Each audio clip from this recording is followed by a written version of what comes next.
ايه ده؟ انت بتاكلي العيش الامريكي بتاعنا؟ امريكي بتاعكو؟ ده عيش بلدي مصري اصلي. يا ترى ايه السر الخفي في انتشار العيش المصري في امريكا، وازاي وصل هناك وعمل الضجه دي كلها؟ هو شبه العيش بتاعنا فعلا ولا مختلف، بيتفتح عادي كده ويتحط فيه طعميه سخنه وحواوشي، ولا مجرد اسمه خلاص Egyptian Bulgur Bread؟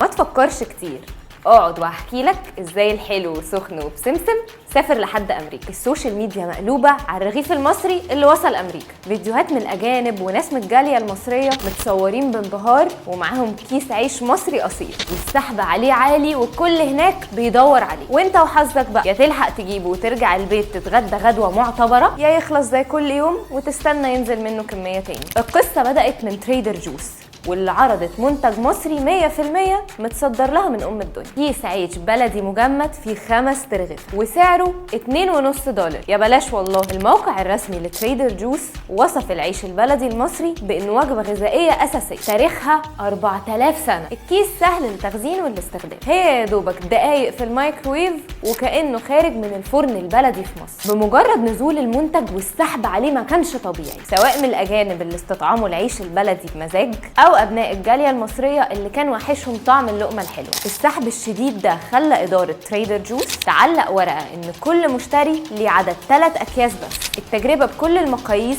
ناجحه جدا، سواء في التصدير ووجود منتجاتنا بره بقوه، او في انتشار ثقافه الاكل المصريه الاصيله ما بين الاجانب، او حتى في شحن حنين المصريين في الغربه لحياتهم في مصر. كيس عيش بيكتب قصه نجاح مصريه جديده، لقمه حلوه طالعه من ام الدنيا تستاهل بق العالم كله. لايك، شير، كومنت، سبسكرايب، واستنونا في حلقه جديده من حلو وسخن وبسمسم.